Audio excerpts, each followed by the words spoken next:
Everybody knows this car. It's our shop car, Miss Ellie Mae. R97 Escort wagon. We just put shocks on the back not too long ago. We also did a fuel pump on this car this year. And I am driving this thing every time I go to a mobile service. This car is got almost, well, let's see, I think we're at 190,000 now. We're almost 200,000 on this car. This one's got the 2.0, of course. It's before they did the electronic fuel pressure regulator. This still has a vacuum regulator on it. 98 was the year that they came out and did the electronic regulator. So this one, parts are starting to become hard to find for it, but I can usually get something if I need it. So this is my daily driver as far as the shop goes. But because it's a shop vehicle, we got to make sure that everything's still good on it. So I'll pull the hood, we'll pop it open, and then we'll check it out, and then we'll get it started. I'll tell you what we got planned for this car next year, and then we'll go on to the next one. There's your SPI engine, everyone. Now, this engine they used all the way up to 2002 when they stopped. Well, actually, they made it into 2004, I think, because they also used this engine in the first gen Ford Focus, believe it or not. And if you were to go to like an 02 or 2000 to 2004 Ford Focus, has this engine in it. And then 2005 has the other 2-liter that we're going to look at later in our 06 Focus. So this car here, let's see, what did we do to it this year? We did the fuel pump. We replaced the back wiper arm on the hatch. We did the struts on the back, which, by the way, next year I'm going to try to fix the passenger side back strut tower, and I'm going to video that there's some people out there interested in knowing how we're going to go about fixing that. It has to be fixed because we still got a little bit of a sag on the back. That's because of, when you see the video, you'll understand why. We've got some rust issues back there. We got to put a floor in the passenger front because it rotted out. I've got a license plate over top of it now. This car has a double floor in it, so we're going to fix the inside floor. Then I'm going to crawl underneath and put a skid plate in, keep that from rusting. We're going to seal it up real good. We got rockers we got to fix on the passenger side, so we got some body work to do here. We're going to try to get it repainted next year. Most importantly, we're going to do the exhaust system on this car. When I start it, you'll understand why we're doing the exhaust. So let's check our coolant. This car has a coolant monitor in it, where this right here goes to a part down inside here. It's a little bit of it's on the tube. It's a sensor. If this container gets down too low, it turns on a light that says check coolant. So we just look down in here and everything looks good. And the light does work. It worked for many, many years before I got this done. So power steering fluid, you just have to look down in here on this one. There's a F right here, and it looks like it's at the F, so we're good. We also did a timing belt on this car a couple years back. As you can see, I got a gap right here that I did intentionally because it was rubbing. The new belt rubs up against the inside of the cover. I'm going to come up with a gasket to fit this hole so that we can keep the water and crap out of it, the dirt and everything out of it, so we don't tear up our timing set. That's going to be next year. We got our new tensioner here. We've got a new belt. Let's check our coolant in here.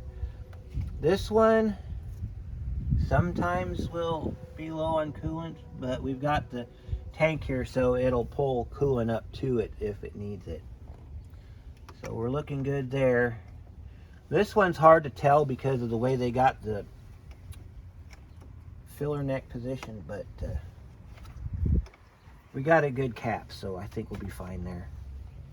And oil's back here, so we'll check our oil. This car's been sitting for a couple of days too, so yeah, it looks like we're at full. I'll show you where full is on this one. You can see the full line, kind of, sort of. It's right where the end of the oil is, in case you can't see it. My camera doesn't focus in very well on things, so. But it needs an oil change, and it'll get one probably in the spring.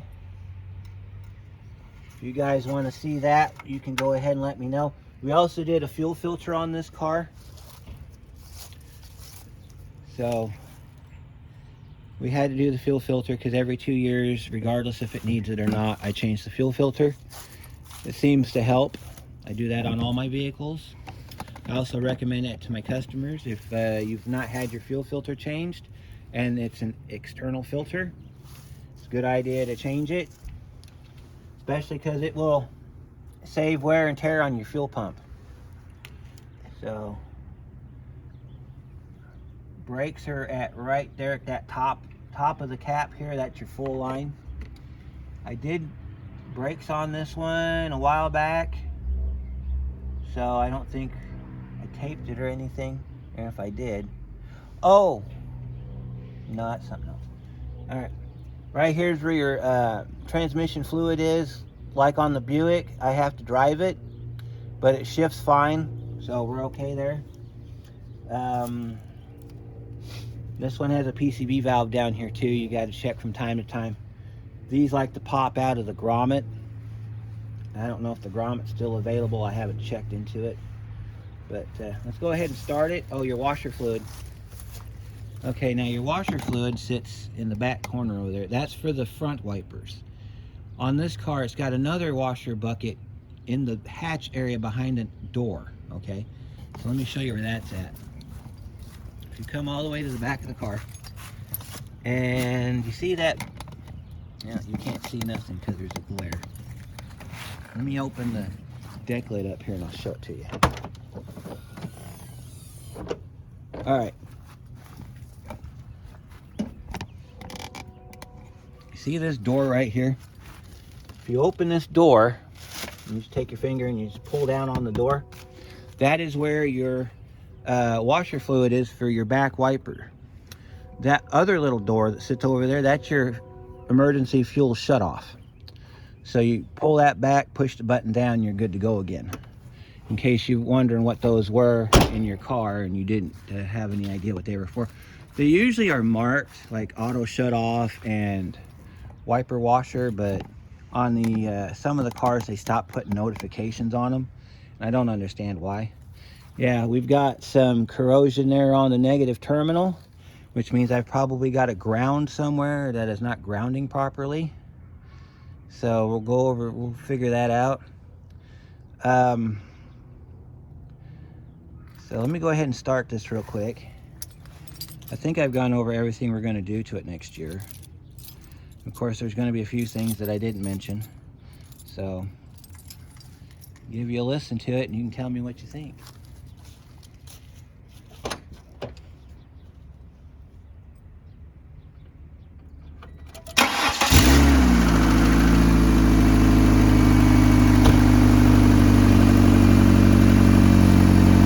That is why we're putting an exhaust system on it. It is noisy.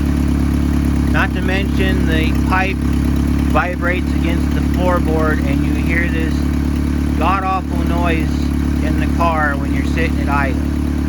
See, right now it's not full at idle yet, but when it gets down to idle, you'll hear this like thumping, this high-speed thumping noise. Because the fix I did on it earlier in the year, I guess I put the flex pipe in the wrong spot. But that's only because I was trying to eliminate the flex pipe. Oh, we do have exhaust on this car. See, there we go. There's your exhaust on the wagon. Miss Ellie Mae. So, yeah, this car starts really nice now ever since I changed the fuel pump. So, let's talk about fuel pumps for just a moment, because apparently there's several different kinds you can get. Let me shut this car off and then we'll talk about it. Okay, so when you change a fuel pump, you got to know how many gallons per hour your pump runs. You also have to know pressure, because we're getting ready to go to our '01 Ranger, which is the next one in the lineup. We've got some fuel related things that we need to do on that truck. So let's put the hood down on this car and we'll move on to the truck.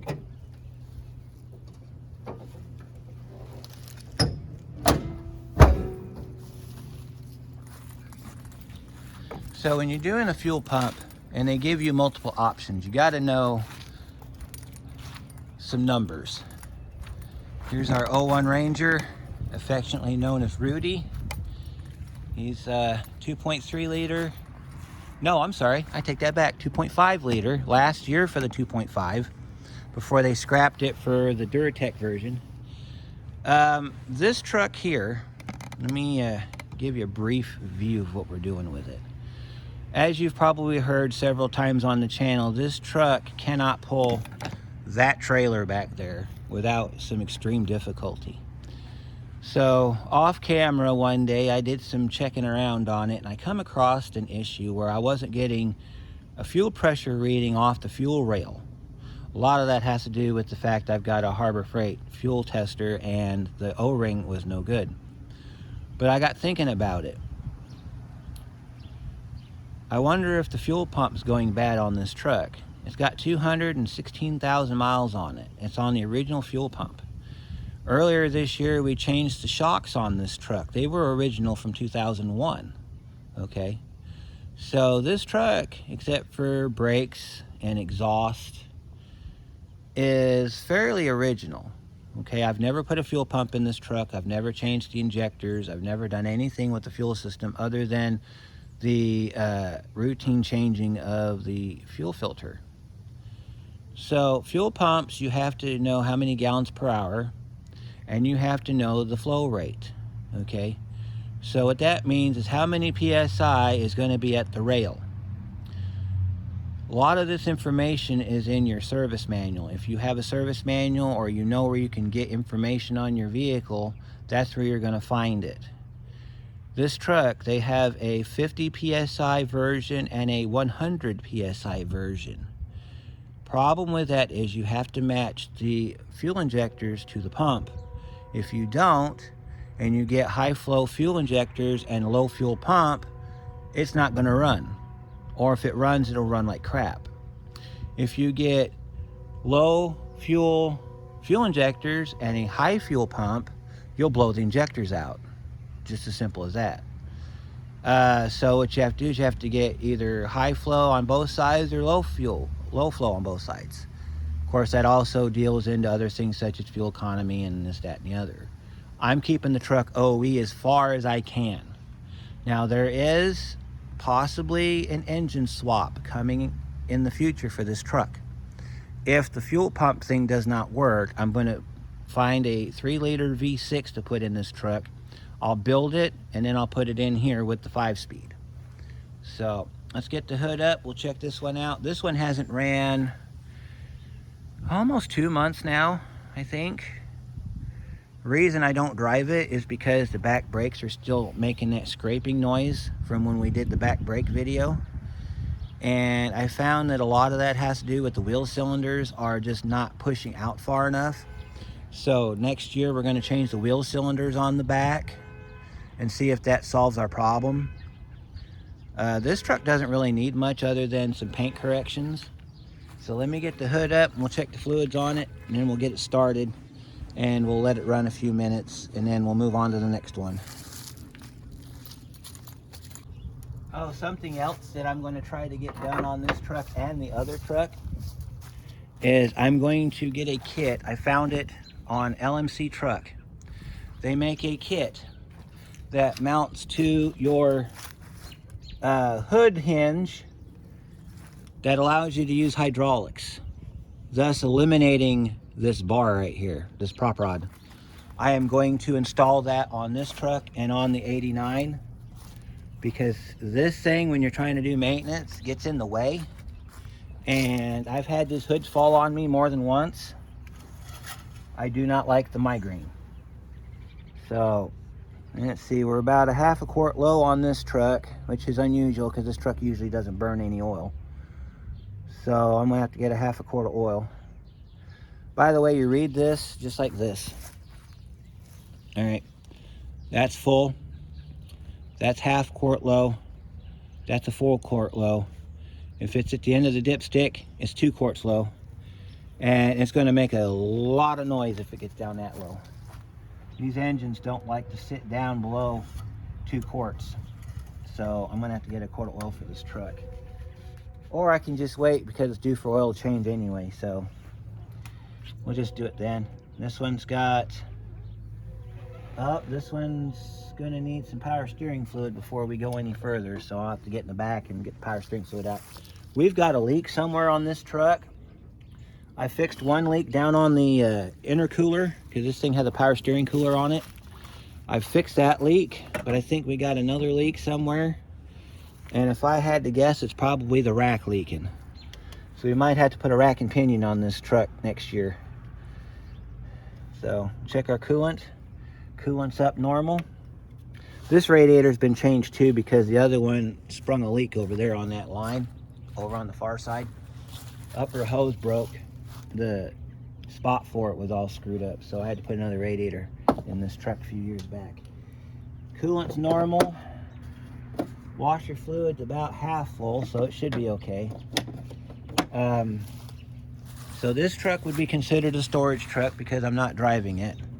But at the same time, you want to come out every so often, especially after a cold snap.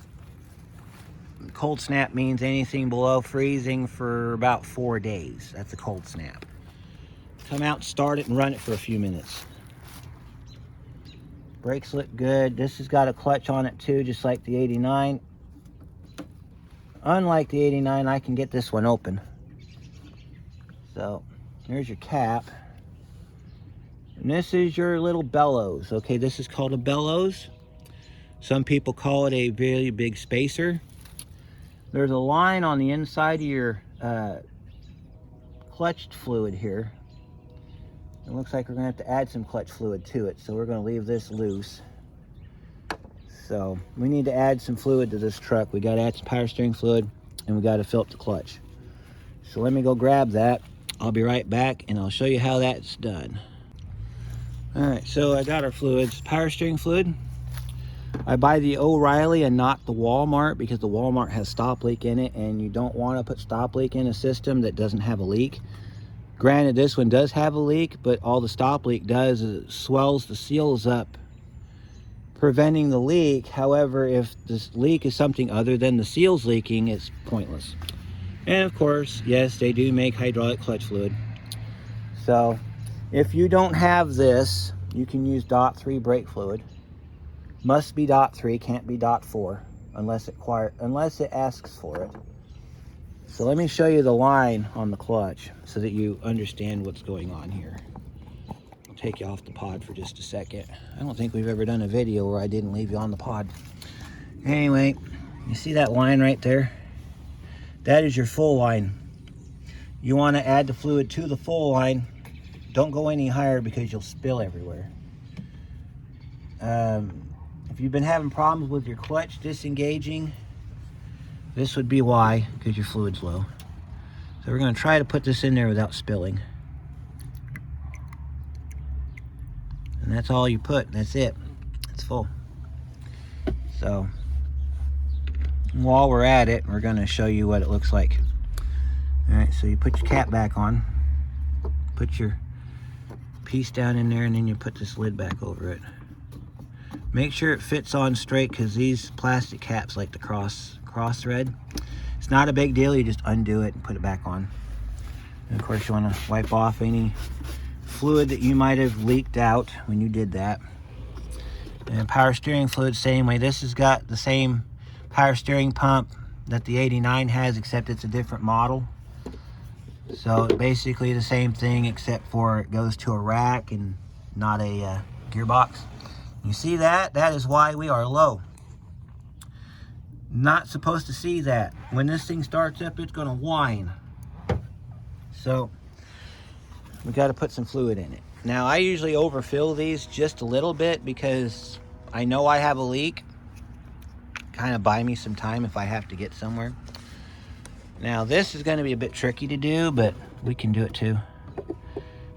Let's see here. I think I got to get at it from the front, so I got to switch hands here. We're going to go and do it this way. I'm going to try to get it down like that, and then we just fill it up. Not all the way. We want to get it to right about there. See, about right there? And then we'll put our dipstick back in and we'll see how close we are to full.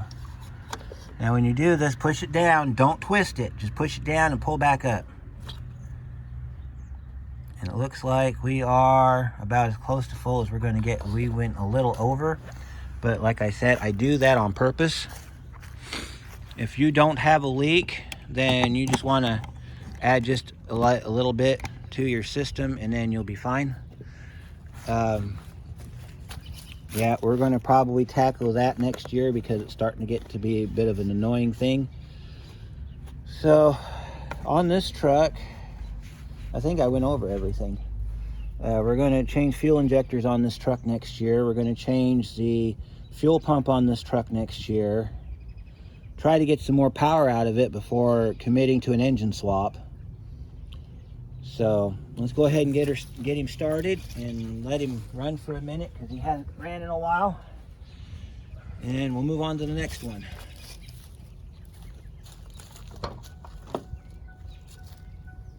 All right.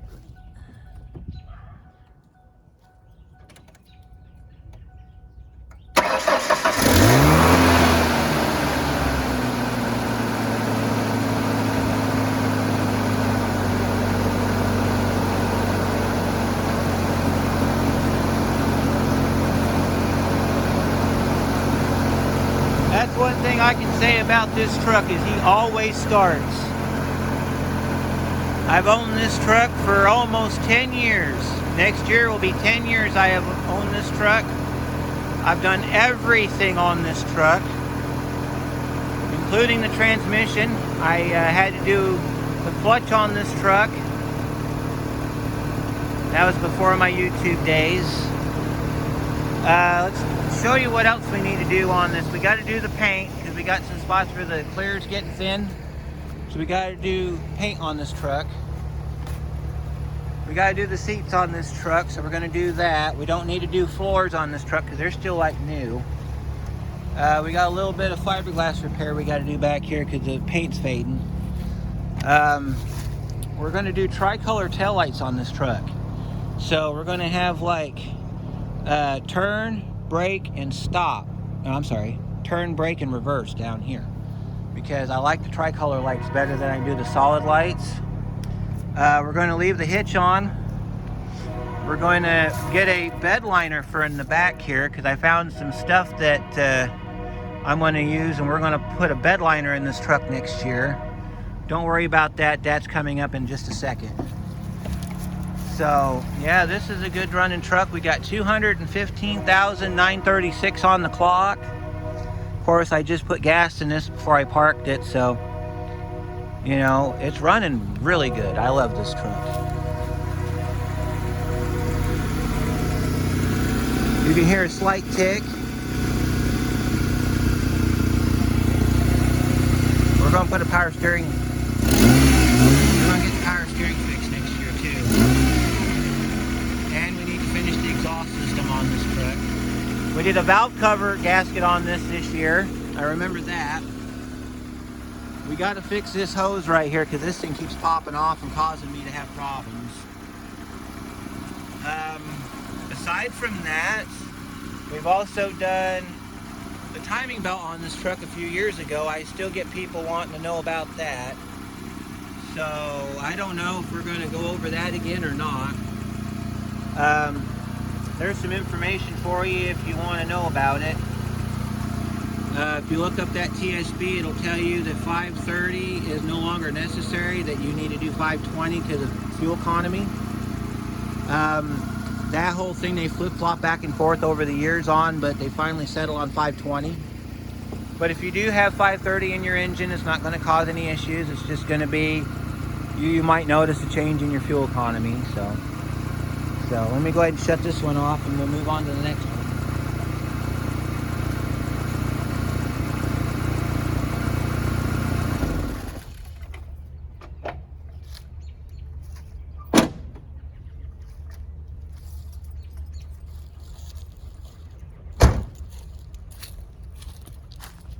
Got a tech tip for you on these Fords. If you're parking these Fords and you have a manual transmission, leave it in reverse or first gear and never leave it with the parking brake on. Because parking brakes tend to stick on these Fords and you're going to have your wheels dragging and you're going to wonder why you can't go anywhere. So if you park your Ford for the winter and you got a manual transmission, put it in gear and do not leave the parking brake on. And then that way in the spring when you get out to drive it, you'll actually get to go somewhere. So let's see, 01, so next one's gonna be 02, so you guys might know what the next one is, but I'll show you in just a minute. And for 2002 we have our Pontiac Grand Am that we are calling Project Mom's Car. Yes, this thing is brand new to the channel and we have talked about this car a lot lately. We still have our curled dashboard that we're still trying to source out. I might actually try to pull that out and fix it when the summer hits, because if it gets hot enough outside, I think that stuff will bend back without breaking. But don't quote me on that because I've never done a dashboard like this before. So this one's got the 2.2 Ecotech in it. I did some work to it off camera yesterday. I put the new breather tube hose on it and you'll see it here in just a minute. Funny thing about this car, we just did a video on tire rotations using this car, and the reason the tire off the car is in the back of Rudy is because it popped the front bead out. So I didn't even get it out of the shop and the outside bead broke on that tire. So I pumped it back up to about 45 PSI. And well, let's just put it this way, Friday is getting new tires. So I went ahead, pulled the trigger. We're going to use some of our YouTube funds and we're going to put some tires on this car. As you can see, we still have our spare. This car has a donut on it. I am never ever driving a car with a donut because that to me looks extremely unsafe compared to what you see in the back. This does not look safe to me. So let's briefly go over this one since we've already talked about it. I've put wiper blades on this car since last time you saw it. The tail light, the turn signal in the back, I mentioned that on the right side. The outside bulb, it's got a connection issue, but as long as it still blinks, I'm good with it. If it gives me problems again, then we'll have to get in there and see about fixing that board. But we've done a lot on this car. We did the taillights on this car. We've done a full brake inspection on this car, with the exception of the back brakes because I couldn't get the drum off the back. We're going to do a full inspection on it when we get the brakes done. We're going to have to put a hub bearing on the right front wheel because of the ABS. It's also got a little bit of a noise to it when you're driving it, so we're definitely going to change that hub bearing. We did an oil change on this car. Let's see, we're going to do the spark plugs on this car. We're doing the oxygen sensors on this car. We're going to go over the lights one more time on this car. We've got to pull a tint off the windows of this car because they are too dark for New York State code, which is going to be fun because let me show you. Because you can see the tint on the windows right there. Look at the back window, okay? That tint is too dark on the back window. I can't even see out of it. So we're going to do that. We got it legal. See, we got it legal, finally. So I don't know if you guys have heard this thing run. If you have, it was probably in the shortest Will It Run video ever done on YouTube, which was like 7 minutes. But we'll pop the hood on it like we did the other ones. We'll check our fluids because I don't think we've ever done that. We'll let it run a minute because it's been here for about 2 weeks with the tire issue. And then we'll talk about the next car, and then we'll go on to the one after that, and then we're done. So we're almost done here. All right, so looking underneath the hood of our Grand Am. What fun, huh? See, I changed that hose. And this one right here, I just got a piece of 1/2-inch vacuum hose. That's actually PCV line. And I might have to adjust it because it's got a bit of a bend in it. I'm going to drive it and see if it causes any problems as far as performance goes. I haven't even started this since I did the repair. So let's go over our fluids real quick and see what we got going on here, and then we'll move on to other things. So power steering fluid, we are full. Looks okay. Let's see, washer fluids down here. This is going to be a driver, so you want to make sure that you're good to go as far as your washer fluid, especially during the salt season. Brakes back here, and they are within range, but like I said, we're going to put brakes on the car, so I'm not too worried about it. Transaxle on this car, I don't know where it is on this one. I've never bothered to check it. I think it's down here somewhere.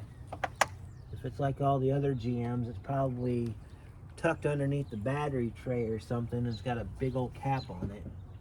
I'll probably find it later, but we do need to check that, make sure that it's okay. I mean, it shifts beautiful, so I'm not worried about it. It's just we got to check the fluid to make sure it's up to proper there. We're going to do the air conditioning on this next year too. Cruise control box right here, it works great. I used cruise control when I got it out on the road. After I got the temp tag on it, it works beautiful. Of course, we just did the oil on it. Oil is full. As you can see, there's your max line right there.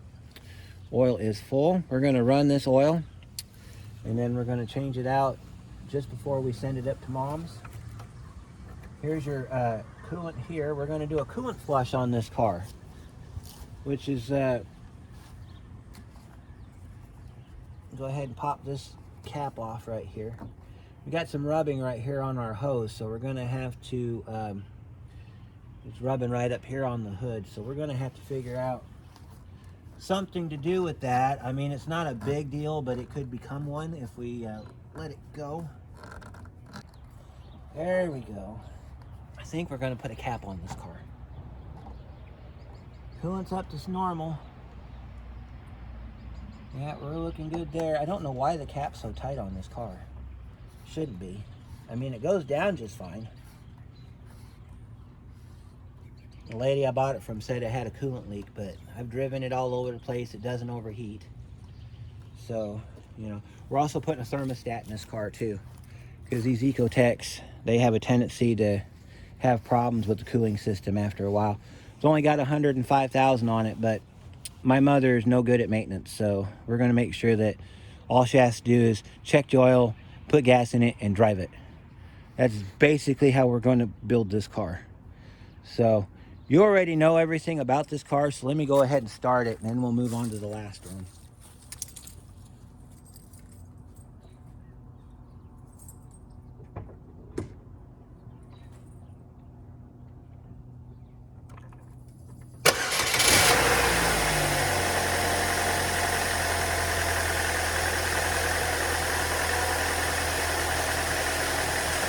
And there it is, all 2.2 liters of it. First time I've started it since I changed that hose, and it seems to run okay. Of course, it ran fine before, but the hose is all dry rotted out, and it comes apart in your fingers, so it definitely would become an issue.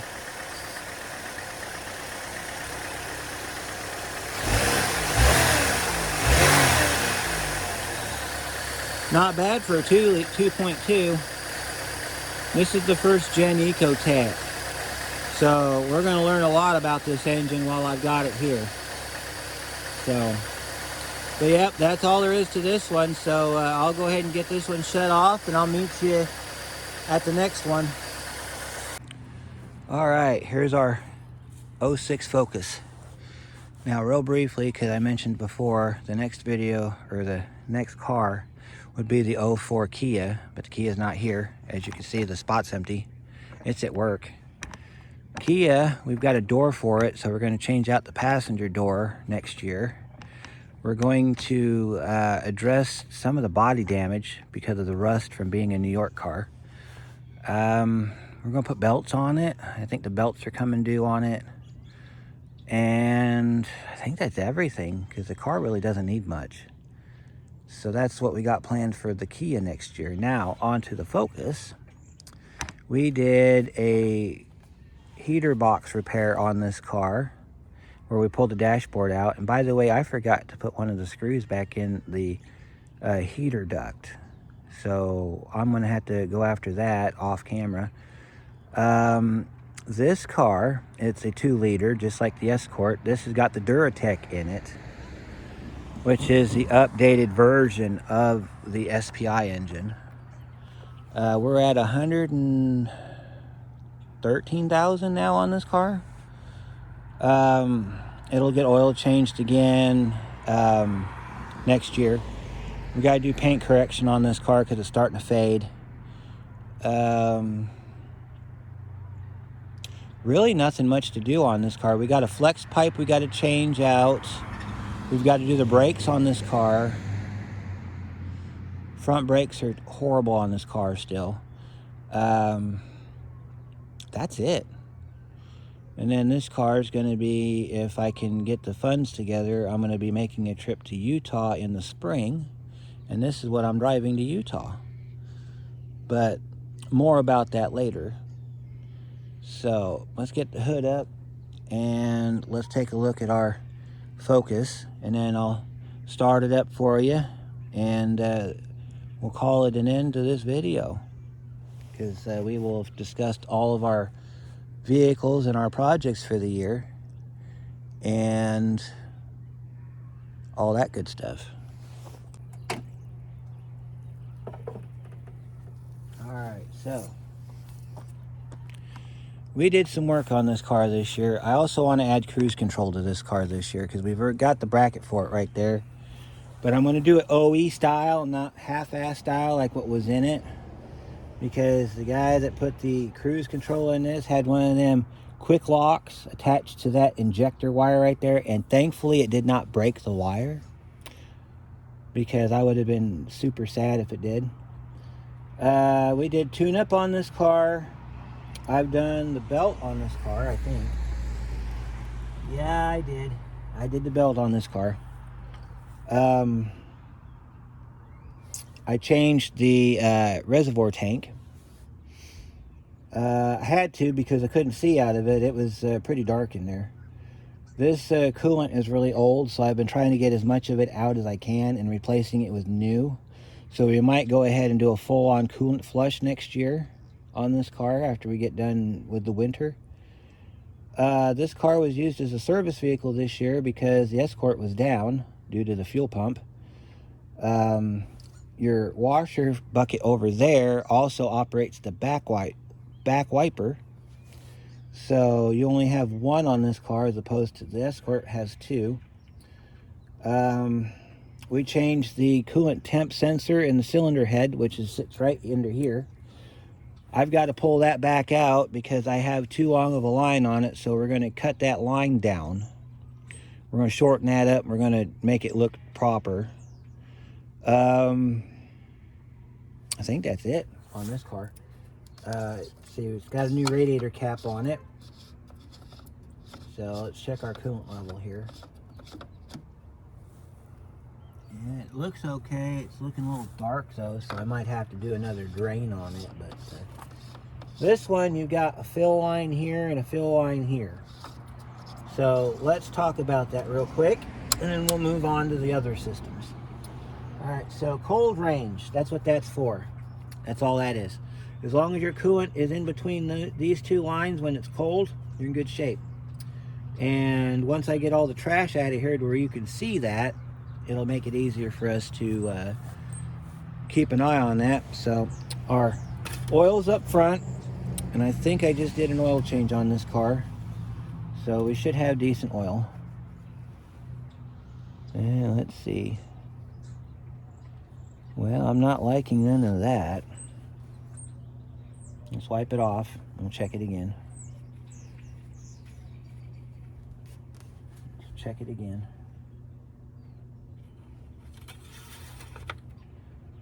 Alright, pull it back up. There we go, that's better. And we are at max, so we're good. Yeah, I don't like that when you pull the dipstick and you don't see nothing on it. But see, the car sits at a slight tilt, so it's possible that there was oil on it and it shifted sides. So, oh, what have we got here? Looks like we're going to need a new boot. Yeah, we got to get a new boot. Oh yeah, that's a lot of crunchy. We're going to have to replace this boot this year. Got a hole in it, and that's going to create a check engine code. I'm guaranteeing you it will. So I'm going to have to see if I can get me a new air pump boot. Or no, that's a throttle body boot. Throttle body boot. So power steering pump, that's next. Looks good. It's up to full. That's what you want. And we just did our transmissions right there. It's that black one. But like with the other two, I can't check it with it not being driven. You have to drive an automatic in order to check the fluid in it. It has to be warm. There's a procedure. So, you know, there's things. Brakes. As long as your brake fluid's up to here or within these two areas, you're fine. Sometimes on these cars, as you can see, this line's getting tight right here. Sometimes in order to check this, you have to unplug that plug right there. And this is one of those, so we're not going to check that because that plug, I don't know why Ford did it that way, but it is a pain in the butt.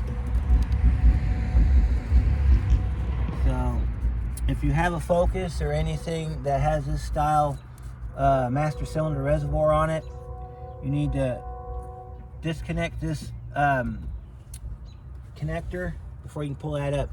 There's a thing in it sits about this long, sits down on the other side of this. It's a part of the brake system. There's a switch inside here. So that little tumbler pushes up and down inside there when it's low on fluid. So to check that properly, you got to pull that clip off, that connector off, and then take that up and you can look down inside. But the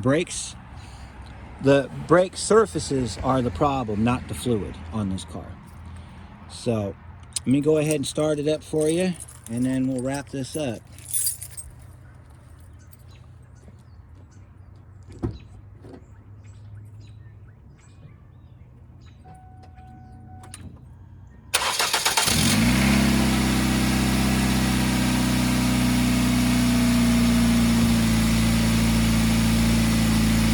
You can hear the exhaust noise. That's from the flex pipe. Flex pipe's got a hole in it. Flex pipe on this car is going to be real fun because they've got bolts in opposing directions. You hear that knocking? That's a common sound on a Duratec till it warms up. Once it warms up, that noise goes away. So if you've noticed that in your Duratec, it's normal. See, it's going away now. It's because those lifters don't hold enough oil in them to lubricate the top end. One way you can go about fixing that is take the valve cover off and clean out the top of the cylinder head. You've got passages in there that sometimes get filled full of garbage, especially if your valve cover gasket failed, because then you're going to get oil down inside your tubes for your coil packs. And so you just want to clean that out if it does this for too long, and then you'll be good to go after that. This car at 120,000, we're going to be taking the intake off and changing the PCV valves because it's required. That'll probably be sometime next year. We're going to do it in the summer. So we get to show you how to do that, which on this car shouldn't be too terrible. But yeah, that's about it on this one. We got to definitely get this fixed because this is going to become a check engine light real quick. So I'm going to have to look that up, and then we'll get that changed out. Probably we'll do it off camera because it's so easy. To change this out, you got to just take this clamp loose, take this clamp loose, and then sometimes you have to take this apart, which are these two bolts right here. Most of the time though, you can be able to shove it up and back. There's this emissions tube right here. It's got a clip on it. You just push that in with your finger and pull back, and that comes right off. So that's it really. So let me shut this off and we'll close this up.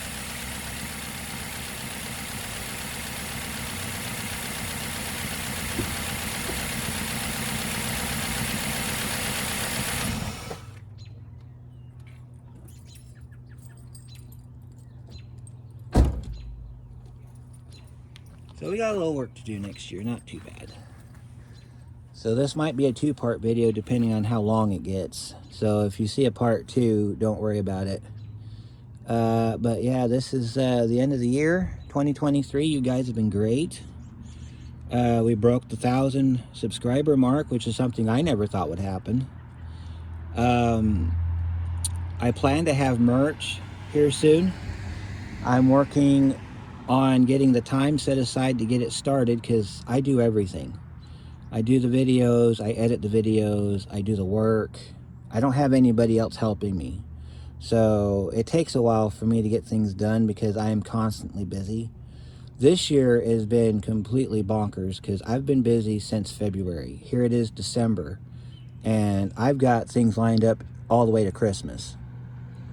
Possibly New Year's if the weather holds out. So, you know, I appreciate your patience. I love the comments you guys have been sending in. I've been doing my best to answer you guys back. A lot of your questions regarding the Rangers will be answered next year. So, I haven't forgotten about it. It's just I haven't gotten to that point yet. So you need to continue to watch. Make sure you get some people to subscribe if you want to. Liking the videos works too, because the more interactions we have, the better it is because of the algorithm. I wasn't even going to talk about that today, but apparently YouTube uses that to fund everybody. So the algorithm needs to be exercised every once in a while so that we can continue to do what we do. A lot of the projects are funded off of my own money that I make from the shop. So if you're curious as to why certain ones are done and certain ones are not done, it's because of cost. But the good news is, if 24 is anything like this year has been, we are going to kick its ass. Okay? And I'm not going to bleep that out. We are going to kick its tail. Okay? So, thank you for watching. I appreciate everything you guys have done this year. You guys have been awesome. Keep coming back. Keep asking questions. Keep feedback. Positive feedback's good. If the negative feedback gets to be too much, I will delete them, because that does nothing to promote any type of anything really. So that's it for me. We'll see you next year.